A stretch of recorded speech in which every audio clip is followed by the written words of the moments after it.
रहा था halo alkane hello arene. आज इसमें अपना टॉपिक है ज्योमेट्रिकल आइसोमेरिज। ये टॉपिक बेटा आईआईटी के लिए और नीट दोनों के लिए बहुत इंपॉर्टेंट है।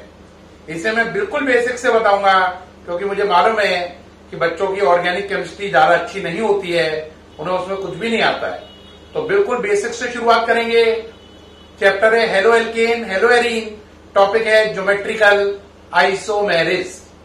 ठीक, देखो बेटा, अगर ज्योमेट्रिकल आइसोमेरिज की बात करें हम तो पहले आप समझें कि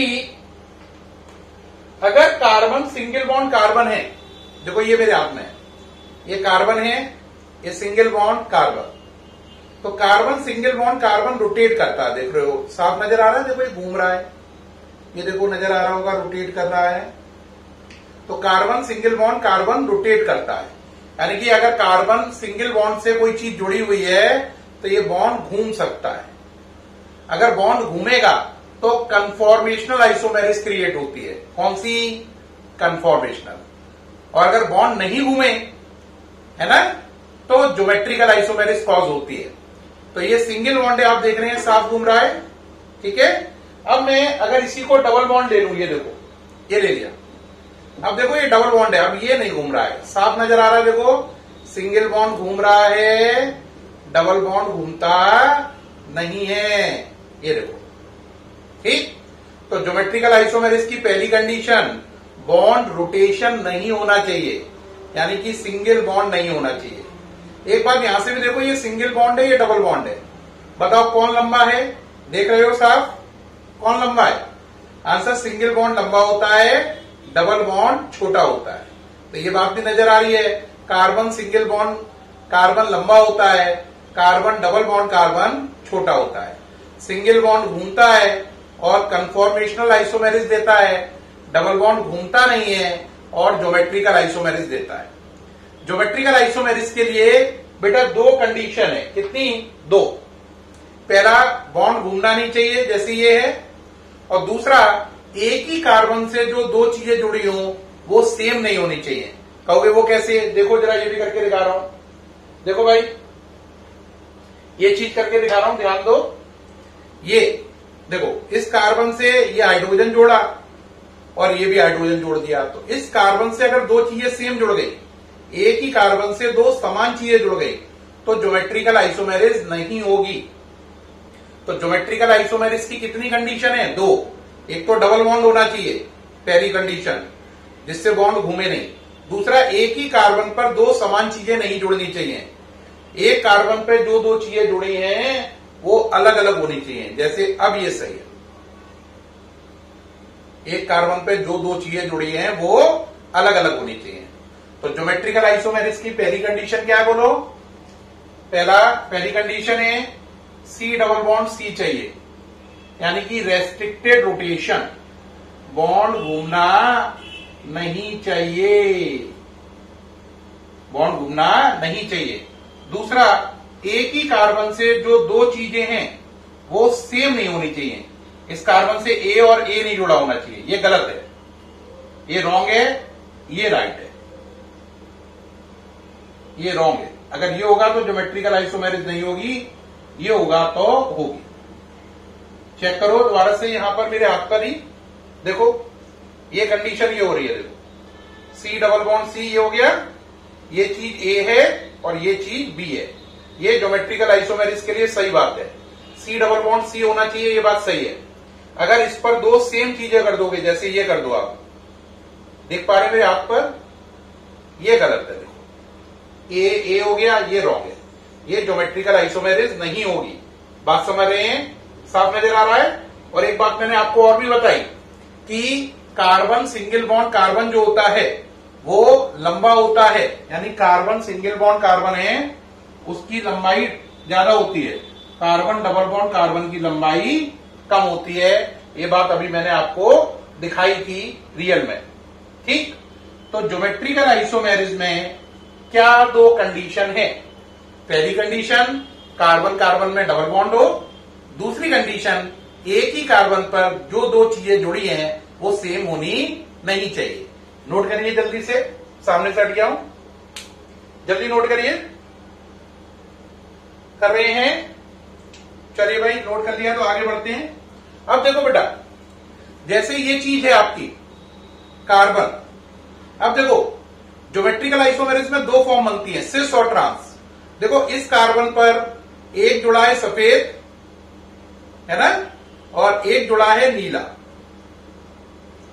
तो इस कार्बन की दोनों चीजें अलग अलग हैं, देखो एक व्हाइट और एक ब्लू। अब इस कार्बन जो इसके पास वाला है, इस पर एक इधर व्हाइट जुड़ा है, देखो ये, ठीक है ना, कैसा जुड़ा है? व्हाइट। एक सेकंड के लिए वीडियो से हट रहा हूं।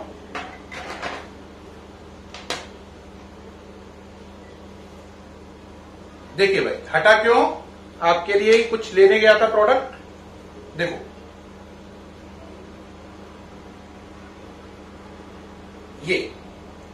ये कहलाती है सिस फॉर्म। देख पा रहे हैं, ये सिस फॉर्म है। क्यों? इस कार्बन पे देखो दोनों चीज अलग अलग है, ए बी, इस पे भी अलग अलग है, लेकिन इसका व्हाइट और इसका व्हाइट दोनों सेम डायरेक्शन में है, इसका ब्लू और इसका ब्लू दोनों सेम डायरेक्शन में। ये सिस फॉर्म कहलाती है। क्या कहलाती है? सिस। आप दोबारा देखें, कार्बन कार्बन में डबल बॉन्ड है, हाँ। दूसरा, इस पर दोनों चीजें अलग अलग हैं, ए और बी, इस पर भी दोनों अलग है, ए और बी। अब इसका ए और इसका ए, ये दोनों सेम डायरेक्शन में है, इसका बी और इसका बी, ये दोनों सेम डायरेक्शन में है। ये कहलाएगी सिस फॉर्म। कौन सी? सिस। देख पा रहे हैं? बहुत अच्छा विजन आ रहा होगा। आज जानबूझ के मॉडल से समझा रहा हूं जिससे अल्ट्रा क्लियर हो, कंफ्यूजन खत्म, झंझट बिल्कुल जड़ से खत्म होना चाहिए, रूट लेवल से। अब अगर ट्रांस बनानी है तो क्या करोगे? देखो ये व्हाइट हटाया, ये ब्लू, इनको इंटरचेंज कर दो। देखो ये हो गई ट्रांस। इसका व्हाइट ऊपर, इसका व्हाइट नीचे, इसका ब्लू ऊपर, इसका ब्लू नीचे, ब्लू अपोजिट है, व्हाइट अपोजिट है। ये हो गई ट्रांसफॉर्म। कौन सी हो गई?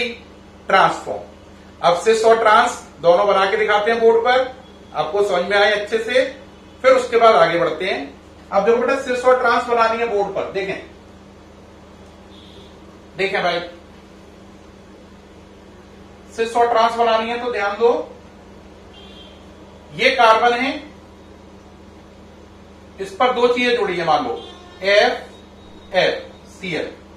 इस पर भी दो चीजें जुड़ी है, एफ और सीएल। सेम चीजें, सेम डायरेक्शन में, ये दोनों ऊपर, ये दोनों नीचे। ये कहलाएगी सिस फॉर्म। और अगर इसका उल्टा हो जाए, सेम चीजें अपोजिट डायरेक्शन में हो जाएं, ये कहलाएगी ट्रांसफॉर्म। कौन सी फॉर्म? ट्रांस। ये ट्रांसफॉर्म है। तो प्यारे बच्चों, ज्योमेट्रिकल आइसोमेरिज्म के बारे में क्या क्या सीख पाए? पहली बात आप ये सीख पाए, कार्बन कार्बन में डबल बॉन्ड होना चाहिए जिससे बॉन्ड घूमे नहीं। सिंगल बॉन्ड घूमता है तो ज्योमेट्रिकल आइसोमेरिज्म नहीं होगी, डबल बॉन्ड होना चाहिए। और एक ही कार्बन पे दोनों चीजें जो जुड़ी होनी चाहिए वो अलग अलग होनी चाहिए।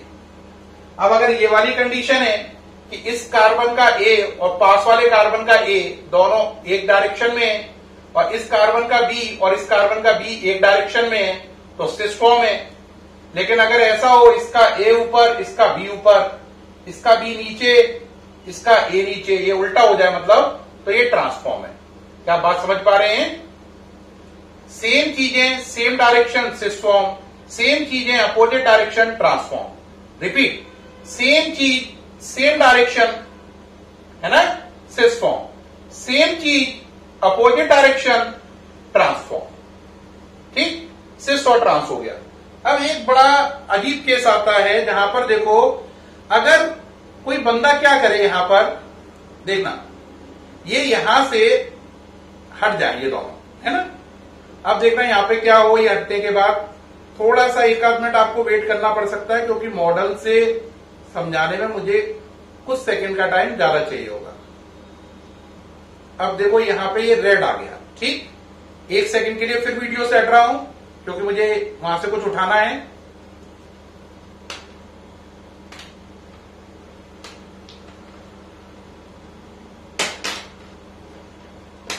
देखो बच्चों, अब देखना, अब अगर मुझसे कोई बोले सर ये क्या हो रहा है, तो बोलूंगा चारों पे कलर अलग अलग है। देखो ये सफेद, नीला, है ना, रेड, येलो, अलग अलग है।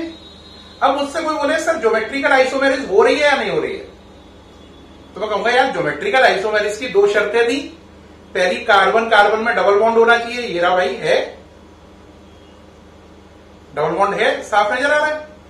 दूसरी शर्त क्या थी, एक कार्बन पे जो दो चीजें जुड़ी हो वो अलग अलग हो, तो इसकी एक सफेद है एक नीली है, अलग अलग है, इसकी एक लाल है और एक पीली है, अलग अलग है। तो ज्योमेट्रिकल आइसोमेरिज की दो शर्तें हैं, दोनों पूरी कर रहा है। डबल बॉन्ड भी है, एक कार्बन की दोनों चीजें अलग हैं, है ना, एक कार्बन पे जो दोनों चीजें जुड़ी हैं वो क्या है, अलग।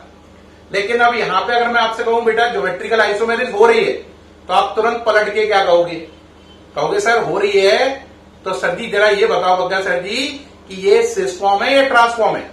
अब मेरी बोलती बंद हो जाएगी, मैं कहूंगा सिस कैसे बोलूं, ट्रांस कैसे बोलूं, ये चारों चीजें तो अलग अलग हैं।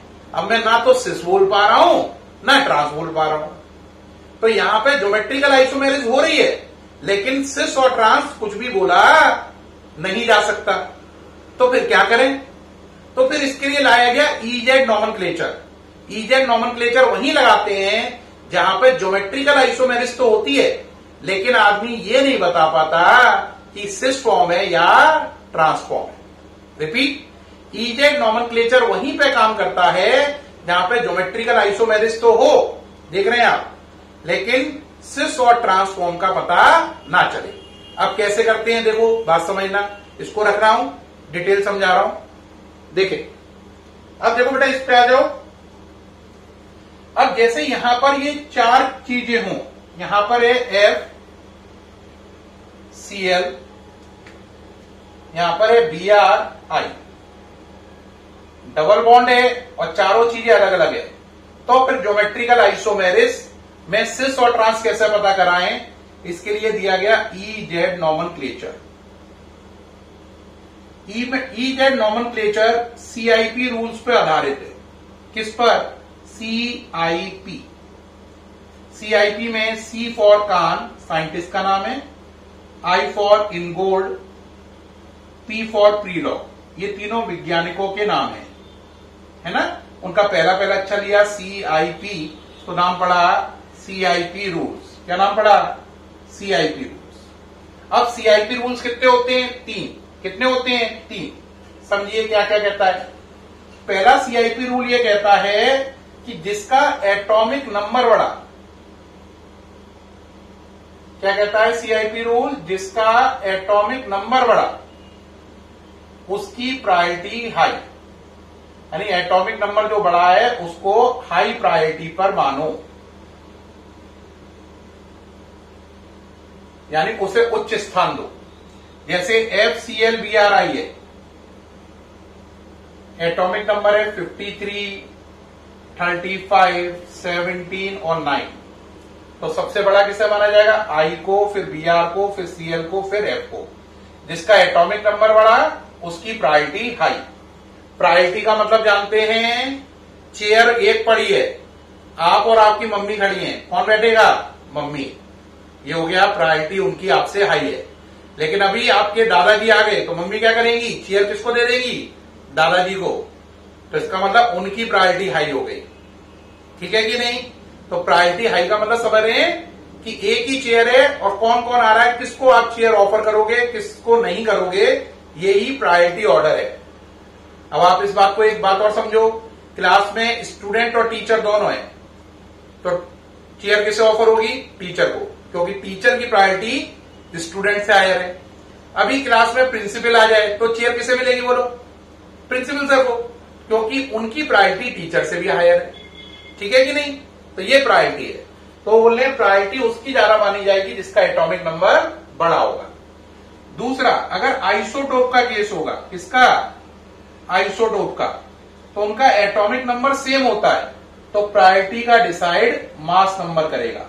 मास नंबर हाई होगा तो प्रायोरिटी भी हाई होगी, मास नंबर हाई होगा तो प्रायोरिटी भी हाई होगी। अब कहोगे सर एग्जाम्पल, अरे बड़ा सरल सा है यार, ले लो भाई एग्जाम्पल। जैसे आपने लिखा 17Cl35 और 17Cl37, तो दोनों में प्रायोरिटी किसकी आई होगी, इसकी। क्योंकि इसका मास नंबर इससे बड़ा है, एटॉमिक नंबर दोनों के सेम है। ये सेकंड रूल है। अब थर्ड रूल क्या कहता है? फर्स्ट रूल कहता है एटॉमिक नंबर बड़ा, हाई प्रायोरिटी। सेकंड रूल कहता है आइसोटोप में मास नंबर बड़ा, हाई प्रायोरिटी। थर्ड रूल क्या कहता है? थर्ड रूल कहता है कि अगर आप पे डबल या ट्रिपल बॉन्ड का केस हो, किसका? डबल या ट्रिपल बॉन्ड का, जैसे सी डबल बॉन्ड ओ है, तो पहले इनमें सिंगल बॉन्ड कर लो। एक और ले लो, सी ट्रिपल बॉन्ड एन है, तो पहले सिंगल बॉन्ड कर लो। पहले डबल है तब भी सिंगल, ट्रिपल है तो भी सिंगल, फिर उन पर स्टार बना दो। अब बताओ यहां पे कितना बॉन्ड था? 3। आपने कितना किया? 1। कितने का नुकसान हुआ? 2। तो इस पर 2 एन दे दो, इस पर 2 सी दे दो। ऐसे इसमें देखो पहले क्या था? डबल, आपने कितना किया? सिंगल। कितने का नुकसान हुआ? 1 का। तो इसे एक ऑक्सीजन दे दो, इसे एक कार्बन दे दो। इसे बोलते हैं डिटेलिंग ऑफ डबल बॉन्ड, इसे बोलते हैं detailing of triple bond. Double bond की डिटेल, ट्रिपल बॉन्ड की डिटेल। ये थर्ड रूल है सीआईपी का। अब आप कहोगे सर आप तो हमें इजेड नोमेनक्लेचर बता रहे थे, आप तो सीआईपी रूल पे आ गए। हाँ, अभी चलते हैं आप इस पर। अब इजेड नोमेनक्लेचर पे आ जाओ। देखो बेटा, जैसे देखो अभी पुराना ही एग्जाम्पल था, C double bond C, F C L B R I. यहां पे आप बता नहीं पा रहे सिस है या ट्रांस है। सिस और ट्रांस जब काम ना करे तो उसको हटाकर आपका नया नॉमेनक्लेचर आता है ईजेड। क्या आता है? ईजेड। अब देखो इस कार्बन से एफ और सीएल जुड़ा है, दोनों में बड़ा कौन है? सीआईपी रूल से आंसर सीएल। इन दोनों में बीआर और आई में बड़ा कौन है? आई। तो इसका मतलब है एफ और सीएल में सीएल बड़ा, बीआर और आई में आई बड़ा। तो दोनों में से इसकी प्रायोरिटी हाई है, इसकी प्रायोरिटी हाई है। दोनों हाई प्रायोरिटी ग्रुप समान दिशा में है, तो इसे बोलते हैं जेड फॉर्म। जेड फॉर्म का मतलब एक तरीके से जेड फॉर्म का मतलब है जब दो high priority group same direction में हो, तो इसे बोलते हैं जेड फॉर्म। जेड का फुल फॉर्म है जूसामन, मतलब इन सेम डायरेक्शन।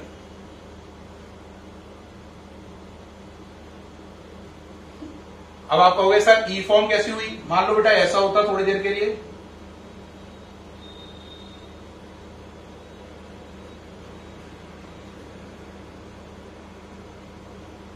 अब इसमें देखो इन दोनों में कौन बड़ा? इन दोनों में कौन बड़ा? अब ये हाई प्रायोरिटी ग्रुप किधर है? अपोजिट, तो ये कहलाएगा ई फॉर्म। फुल फॉर्म एंड गेगन, मतलब अपोजिट डायरेक्शन।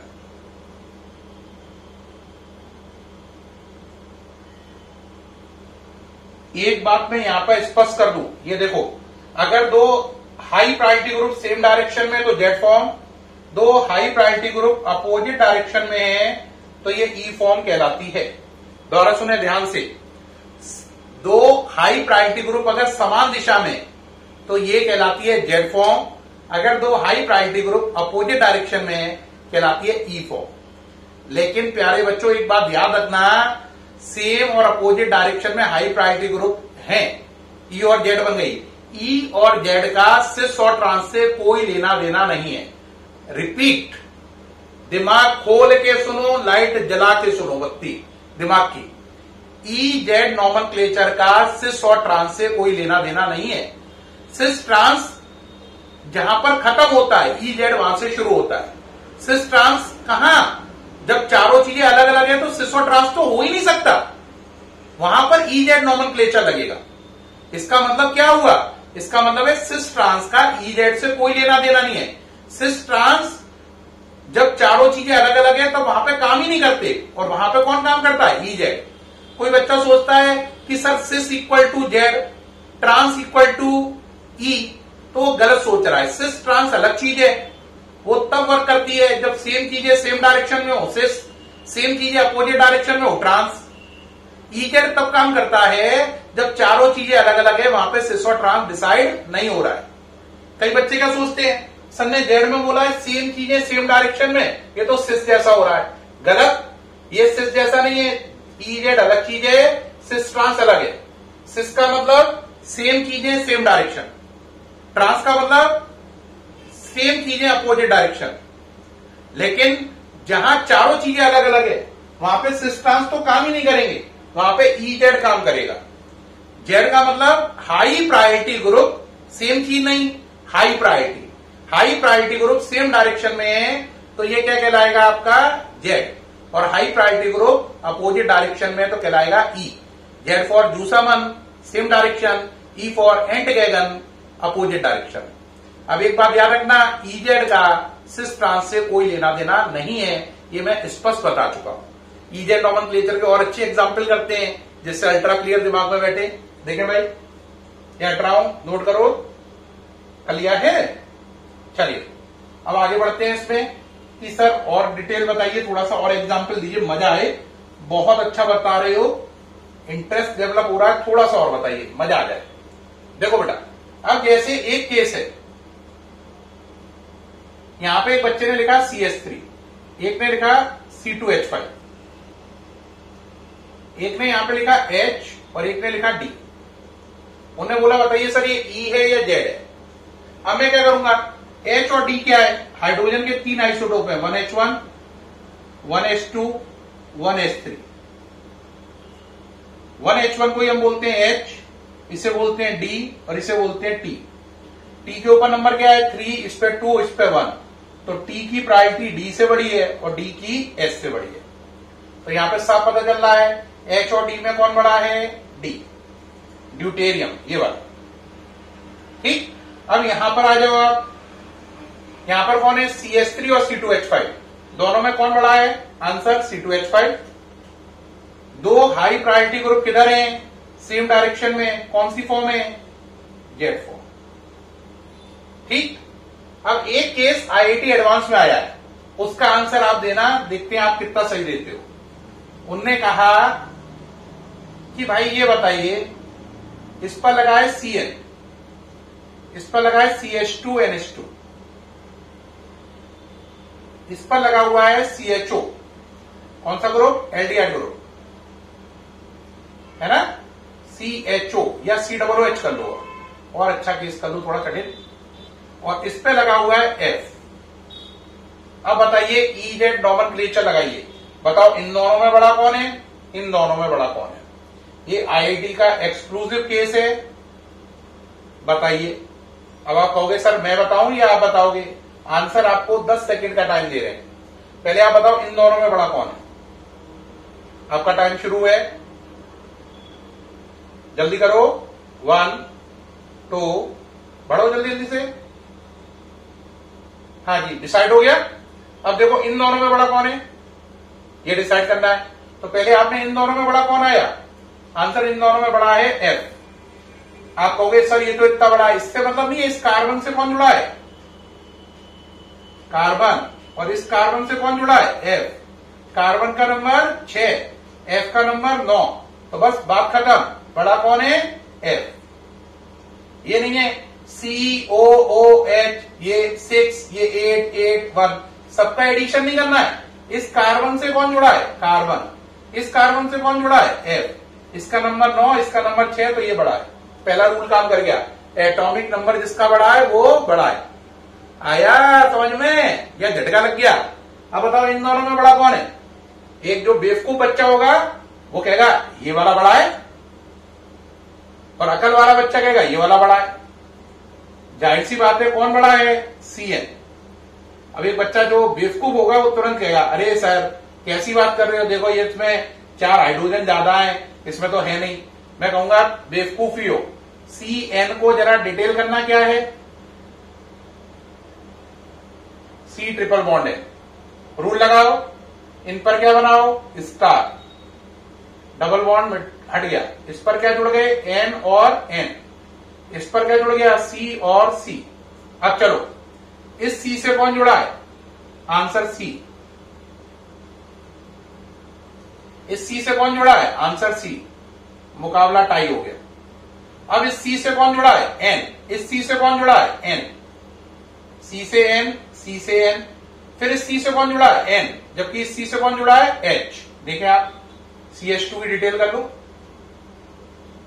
चेक करो, C C, C N, C N, C N, C H, कौन बड़ा हो गया? सी एन, सी एस से।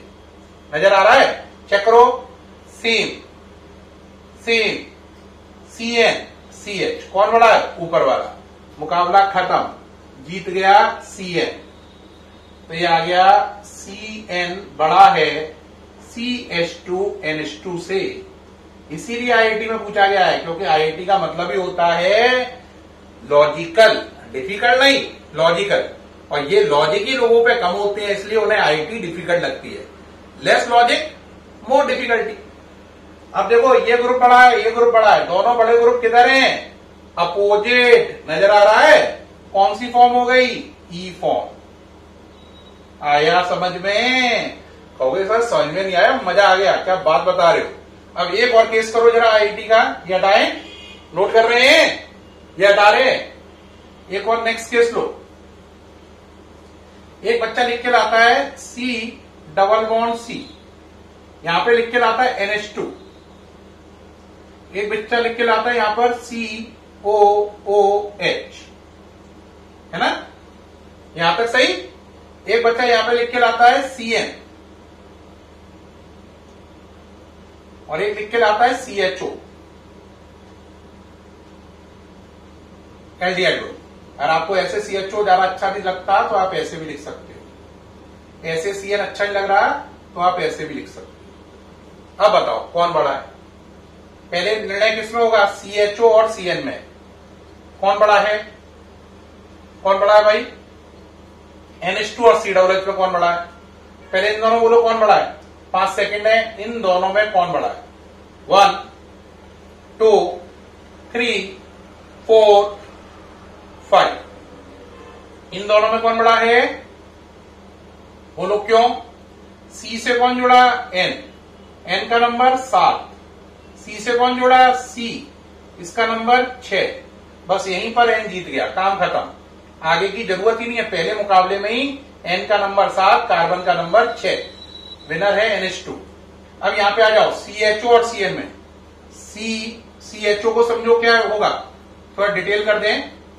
जैसे CHO क्या है? C⋯C, CHO को जरा बताओ क्या लिखोगे? CHO, और इधर क्या लिखा है? CN। कौन बड़ा है जरा इन दोनों बताओ? CC बराबर CHO का मतलब होता है ये, CN का मतलब होता है ये। ठीक, डिटेल करनी है। 2 बॉन्ड मिटाए, स्टार आ गया, N N C C, यहां पे भी स्टार आ गया, यहां पे आ गया C, यहां पे आ गया O। चलो भाई अब मुकाबला करो। C, आपने कहा C है, मैंने कहा मेरे पास भी C है भाई, ले। मुकाबला बराबर, यहां पे C बराबर। अब इसने अगला क्या कहा? O, इसने अगला क्या कहा? N। अब इस पर C से कौन जुड़ा है? N। इस C से कौन जुड़ा है? OH। तो ये अपना सबसे बड़ा लाएगा। OOH में बड़ा कौन है? O। इस पर कौन है? N। तो इन तीनों N में से ये किसे लाएगा मुकाबले के लिए? N को। और ये OOH में से किसे लाएगा? O को। O का नंबर 8, N का नंबर 7, तो बड़ा कौन है? O। देखो बेटा बात समझना, CC बराबर हो गया। अब ये इस पर 3 लोग हैं, OOH, तो ये अपना क्या लाएगा? OOH में बड़ा कौन है? O। इस पर कौन कौन है? N। तो तीनों N है, तो ये लाएगा, ये बोलेगा मेरे पास N है। ये OOH है, तो ये क्या बोलेगा? मेरे पास O है, बड़ा लाएगा ये। तो O और N में कौन विनर है? O।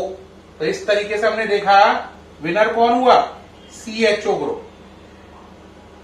अब दोनों बड़े ग्रुप किधर हैं? सेम डायरेक्शन में। कौन सी फॉर्म हुई? आंसर दोनों बड़े ग्रुप सेम डायरेक्शन में, तो ये हो गई Z फॉर्म, जूसमन। ठीक, इस तरीके से EZ नॉमेनक्लेचर लग जाता है। अब एक आपको दे रहा हूं, जल्दी से बताओ कौन बड़ा कौन छोटा है, जरा लगाना। C⋯C,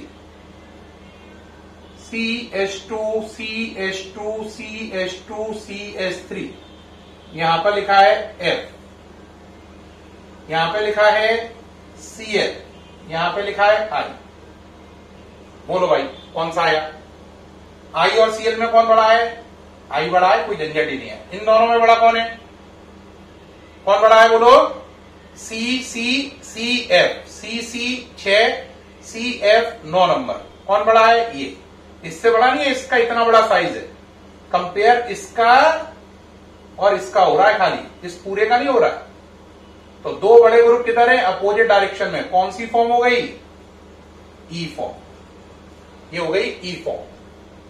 ठीक प्यारे बच्चों, आज मैंने आपको ज्योमेट्रिकल आइसोमेरिस है ना, ज्योमेट्रिकल आइसोमेरिस की शर्तें, cis form, trans form, EZ nomenclature, CIP rule, EZ nomenclature के आईआईटी एडवांस के क्वेश्चन सारे कराए। मुझे उम्मीद है आपको क्लियर नहीं, अल्ट्रा क्लियर हुआ होगा। फिर आपसे मुलाकात होगी नई वीडियो में, तब तक के लिए बाय बच्चों।